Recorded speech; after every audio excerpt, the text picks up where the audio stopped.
నమస్తే, welcome to Andhraprabha TV. నేను సౌజన్య.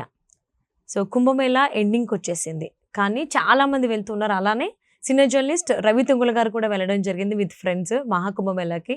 మరి అక్కడ ఆయన ఎక్స్పీరియన్స్ ఎలా ఉంది, ఏమైనా ఇబ్బందులు ఎదుర్కొన్నారా, అక్కడ ఆయన ఏమేమి చూశారు ఏంటి, ఈ అంశానికి సంబంధించి మనం అడిగి తెలుసుకుందాం. హాయ్ రవి గారు. హాయ్ అండి. ఇప్పుడు సెట్ అయిపోయారా ట్రిప్కి వెళ్ళొచ్చి కుంభమేళాకి? అంత సెట్ అయింది, దేవుడి దేవుళ్ళు అంతా మేము అనుకున్నట్టుగానే చాలా బ్రహ్మాండంగా జరిగిందండి. సో మొత్తం మేము ఇది ఒక 6 ఫ్రెండ్స్ కలిసి వెళ్ళామండి. అంటే ఎప్పుడు వెళ్ళారు, ఎలా స్టార్ట్ అయ్యారు, అసలు ఎలా ఎండ్ అయ్యింది, ఆ మధ్యలో అంతా అసలు ఏం చేశారు మీరు? కొంతమంది ఇబ్బంది పడ్డాము, మాకు పడుకోవడానికి దొరకలేదు, తినడానికి కూడా దొరకలేదు, వీళ్ళు చాలా చాలా చెప్తున్నారు. సో అసలు ఎక్కడి నుంచి స్టార్ట్ అయ్యారు, అలా చెప్పండి, అక్కడి నుంచి స్టార్ట్ చేయండి. సో మొదటగైతే మేము మొన్న 12వ తారీఖు అండి, 12వ తారీఖు మధ్యాహ్నం నా సొంత వెహికల్ ఉంది. ఆ వెహికల్లో మేము అది 7 సీటర్ అనమాట. సో 6 మెంబర్స్ బయలుదేరాం. సో 6 మెంబర్స్ మనం హైదరాబాద్ ఫ్రెండ్స్ అనమాట, అందరం కలిసి బయలుదేరాం. సో మేము అంత ముందే ఒక నెలలో నుంచి ప్లాన్ చేసుకుంటున్నాం, ఎలా వెళ్దాం ఏంటి, ఎక్కడ స్టే చేయాలని చెప్పి. సో కాబట్టి మనకి హైదరాబాద్ నుంచి ఫస్ట్ ఆఫ్ ఆల్ మనకి పెద్దలు చెప్పినట్టు ఎండ్ ఇన్ మైండ్, మనం వెళ్ళేది అక్కడ దేనికి, ప్రయాగరాజ్లో కుంభమేళాలో పుణ్యస్నానం ఆచరించడానికి. సో కాబట్టి ఫస్ట్ అది కంప్లీట్ చేయాలి. ఆ తర్వాతే కాశీ, అయోధ్య. ఎందుకంటే ముందు అయోధ్య వెళ్ళిపోయి తర్వాత కాశీ చూసి తర్వాత ప్రయాగరాజ్లో కుంభమేళ త్రివేణి సంగమంలో స్నానం చేసే అవకాశం రాకపోతే, అందుకని మనం ఏ పని స్టార్ట్ చేసినప్పుడు మనం ఫస్ట్ ఎండ్ ఇన్ మైండ్లో పెట్టుకోవాలి. సో మనం ఆ పని ఎందుకు స్టార్ట్ చేస్తున్నామో అది ఫస్ట్ అయిపోవాలి. ఆ తర్వాత మిగిలినవన్నీ. సో మిగిలినవన్నీ అయినా అవ్వకపోయినా పెద్ద ఇబ్బంది ఉండదు. అందుకే చాలా మంది ప్రయాగరాజ్ వెళ్ళి స్నానం చేస్తున్నారు, అక్కడ నుంచి కాశీ కానీ అయోధ్య ఏదో స్కిప్ చేస్తున్నారు, ఎందుకంటే సరైన ప్లానింగ్ లేక. సో అందుకే మేము ముందే ప్లాన్ చేసుకుని ఫస్ట్ మనం ఎన్ని అవాంతరాలు ఎదురైనా అవ్వకపోయినా సరే ముందైతే మనం ప్రయాగరాజ్ వెళ్ళిపోవాలి, త్రివేణి సంగమం స్నానం చేయాలనుకున్నాం. సో కాబట్టి దానికి తగ్గట్టుగానే మేము కూడా మిట్ట మధ్యాహ్నం బయలుదేరాం. సో మిట్ట మధ్యాహ్నం బయలుదేరడానికి కారణం ఒక రీజన్ కూడా ఉంది. ఎందుకు రీజన్ ఏంటంటే, మనం ఇక్కడ హైదరాబాద్లో మధ్యాహ్నం బయలుదేరితే తర్వాత రోజు మధ్యాహ్నానికి లెక్క 24 గంటలండి, ఇక్కడ నుంచి 1100 కిలోమీటర్లు. సో మనం నాన్ స్టాప్గా రైడ్ చేస్తే, అంటే నైట్ కూడా వేరే వాళ్ళు డ్రైవింగ్ చేసి పక్క ఒకళ్ళు డ్రైవింగ్ చేస్తే, వాళ్ళ 12వ తారీఖు మధ్యాహ్నం బయలుదేరితే రేపు మధ్యాహ్నం అక్కడ రీచ్ అవుతాం. కానీ మిట్ట మధ్యాహ్నం అంటే మరి కొంచెం జనం ఫ్లోటింగ్ ఎక్కువ ఉండొచ్చు అని చెప్పి మేము ఖచ్చితంగా నైట్ హాల్ట్ చేస్తాం. కాబట్టి 12వ తారీఖు మధ్యాహ్నం బయలుదేరి రాత్రికి 10ంటికల్లా మేము నాగ్పూర్ చేరుకున్నాం. నాగ్పూర్ ఇక్కడ నుంచి 500 కిలోమీటర్లు అనమాట. నాగ్పూర్ చేసుకున్నాం. నాగ్పూర్లో కొంచెం లైట్గా స్నాక్స్ తినేసి అక్కడే నైట్ పడుకున్నాం, రూమ్ తీసుకున్నాం. రూమ్ తీసుకున్నప్పుడు తెల్లవారుజాము మళ్ళీ 5ంటికి లేచి ఫ్రెష్గా స్నానం కంప్లీట్ చేసి డైరెక్ట్గా అక్కడి నుంచి మళ్ళీ సాయంత్రం 7-8ంటికల్లా ప్రయాగరాజ్ చేరుకున్నాం. అంటే లెక్క ప్రకారం మనం మధ్యాహ్నం చేరాల్సింది సాయంత్రానికి చేరాం. సాయంత్రానికి చేరేసేలా ఏమవుద్దంటే, సాయంత్రం వరకు అప్పటి వరకు ఉన్న వాళ్ళంతా స్నానం చేసి మెల్లగా బయటకు వెళ్తా ఉంటారు, వచ్చేవాళ్ళు తక్కువ ఉంటారు. అంతే కదా, సాయంత్రం కూడా అందరూ ట్రైన్కి వెళ్ళిపోవటమా లేకపోతే బస్కి వెళ్ళిపోవటం జరుగుతూ ఉంటుంది కదా, వచ్చేవాడు తక్కువ ఉంటుంది, ఫ్లోటింగ్ తక్కువ ఉంటుంది. అందుకని మేము నైట్ అక్కడ రీచ్ అవ్వాలి అలా ప్లాన్ చేస్తాం అనమాట. అది కాక మేము స్నానం చేసే టైం 9 అవుతుంది. 9ంటికంటే మనకి జనం తక్కువ ఉంటారు, నైట్ 9 o'clockకి. సో 24 hours అక్కడ స్నానం చేయొచ్చు త్రివేణి సంగమంలో. సో దాని తగ్గ ఏర్పాట్లు ఉన్నాయన్నమాట, మొత్తం ఏర్పాట్లు చేశారు. సో 2 ఒడ్లు ఉంటాయి అనమాట, ఆ ఒడ్డు ఈ ఒడ్డు, యమునా ఒడ్డు గంగా ఒడ్డు అని ఉంటారన్నమాట. రెండు నదులు సంగమం కదా, అందు కాబట్టి ఇటు ఒక 10 కిలోమీటర్ ఇటు ఒక 10 కిలోమీటర్లో మొత్తం యోగి సర్కార్ మొత్తం ఏర్పాట్లు చేసింది. ఉండటానికి ఆ టెంట్లు ఏర్పాటు చేసింది. మనకి 24/7 అక్కడ మనకు ఛాయ్ దొరుకుద్ది. అసలు మీకు అక్కడ ఏవి అన్ని దొరుకుతాయండి, అన్ని దొరుకుతాయి. అంటే ప్లస్ మళ్ళీ ప్రతి 100 మందికి ఒక పోలీస్ కానిస్టేబుల్ తిరుగుతూనే ఉంటారు, పెట్రోలింగ్ వస్తానే ఉంటారు, అటు ఇటు తిరుగుతూ ఉంటారు. కొంతమంది ఇసుక కదా, మరి అంత ముఖ్యాలైనా గబుక్కనే తొక్కిసలాలు జరుగుతుంది అని చెప్పి గుర్రాలతో కూడా పోలీసులు పహారా కాస్తూ ఉంటారు.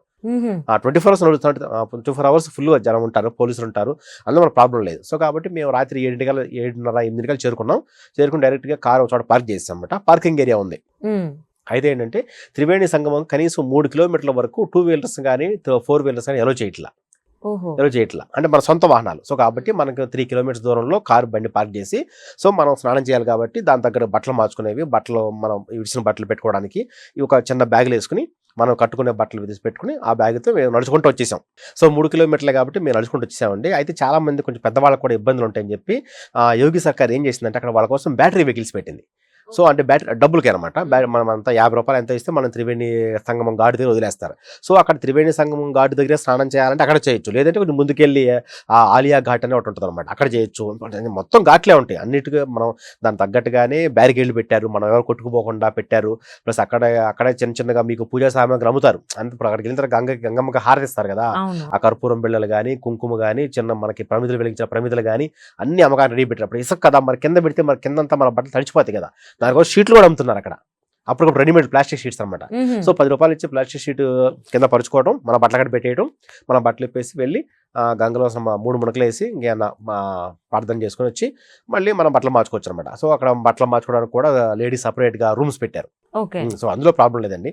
అన్ని ఏర్పాట్లు చాలా బాగా. కాకపోతే ఏంటంటే విపరీతమైన క్రౌడ్ అసలు మనం ఊహించలేమన్నమాట.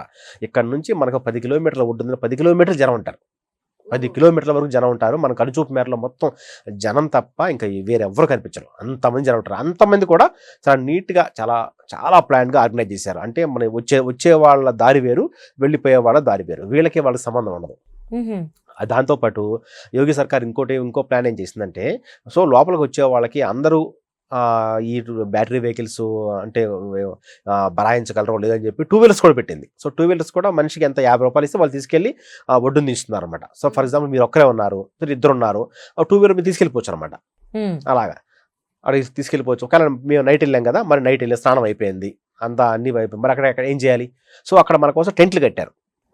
టెంపరీ టెంట్లు అనమాట. అంటే ఇప్పుడు మనకి అఖాడాలకి కొన్ని టెంట్లు ఇచ్చారు. కొంత అఖాడాలు అంటే మన సాధు సంతులు ఉంటారు కదా, నాగస్వాములు వాళ్ళంతా ఉంటారు కదా, వాళ్ళ కోసం సపరేట్ టెంట్లు ఉంటాయి అనమాట. మన కోసం అంటే మనలాంటి వచ్చిన వాళ్ళ కోసం సపరేట్ టెంట్లు ఇచ్చారు. అవి కొంచెం డబ్బులకి అంటే 100 రూపాయలు 200 తీసుకుంటారు అనమాట. నైట్ అంతా పడుకోవచ్చు, దుప్పటి కూడా ఇస్తారు వాళ్ళు. కొంచెం చలి ఎక్కువ ఉంటుంది కాబట్టి దాని తగ్గ ఏర్పాట్లు చేసుకోవాలండి. ఎందుకంటే సాక్స్ అంటే కొంచెం పెద్దవాళ్ళు అయితే సాక్స్ ఉండి, పిల్లవాళ్ళు అయితే మంకీ క్యాప్లు, మఫ్లర్లు ప్లస్ జెర్కిన్స్ ఇవి మెయింటైన్ చేస్తే బెటర్. కొంచెం చలి ఎక్కువ ఉంది, అందులో నది ఒడ్డుంది కదా, కొంచెం ఇంకెక్కువ ఉంది. సో కాబట్టి మాకు కొంచెం అంటే మేము వెళ్ళిన వారిలో 6గురిలో 3 జెర్కిలు ఇచ్చా కానీ 3 సరిగ్గా ప్లాన్ చేసుకోలేకపోయాం. కొంచెం ఇబ్బంది పడ్డాం. కాబట్టి పెద్దగా అది కూడా దైవ నామస్మరణలో వెళ్ళిపోయింది. కాబట్టి అంటే మొత్తం కొంచెం చలిగా ఉంది. కాబట్టి దాని తగ్గ ఏర్పాట్లు చేసుకుని రైట్ అక్కడే పడుకున్నాం. తెల్లవారుజామున మళ్ళీ 5కి లేచాం. ఓకే. 14th మార్నింగ్ 5 o'clock లేచి మళ్ళీ మరోసారి గంగా స్నానం. అక్కడే పడుకున్నాం కదా మనం, గంగా నది ఒడ్డునే మన గుడారాల్లో పడుకున్నాం. కాబట్టి మళ్ళీ తెల్లవారుజామున కూడా మళ్ళీ ఇంకోసారి గంగా స్నానం చేశాం. గంగా స్నానం చేసి అక్కడి నుంచి మనం అప్పటికి మా కుంభమేళ ఆ ప్రయాగరాజ్ యాత్ర పూర్తయింది. అయితే మరి ఏంటంటే అక్కడ ఆ ఒక్క టెంపుల్ కాకుండా చుట్టుపక్కల ఇంకా మనం చూడాల్సిన చాలా ఉన్నాయి.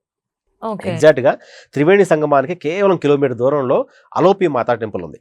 అలోపి మాత అనేది 18 అష్టాదశ శక్తి పీఠాల్లో ఒకటి. అలోపి మాతా టెంపుల్ అనమాట. ప్రయాగరాజ్ ఒడ్డునే ఉంటుంది. అయితే ఏంటంటే అక్కడ వచ్చిన వాళ్ళందరూ ఈ హడావుల్లో అందరూ కుంభమేళ స్నానం చేసి వెళ్ళిపోతున్నారు తప్ప అమ్మవారి దర్శనానికి పెద్దగా వెళ్ళట్లా. అంటే మేము వెళ్ళినప్పుడు పెద్ద జనం లేరు అక్కడ. అయితే హార్డ్లీ ఆ టెంపుల్లో ఒక 100 మంది కూడా లేరు.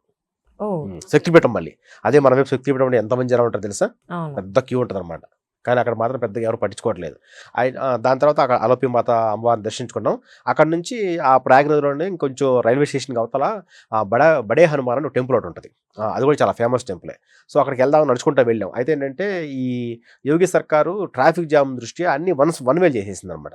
సో 1 వే చేసింది కాబట్టి ఏంటంటే మన ఘాట్ పక్కన టెంపుల్ ఉన్నా కానీ దాన్ని రీచ్ అవ్వాలంటే కనీసం మనం 3 కిలోమీటర్లు తిరిగి రావాలి. ఓకే.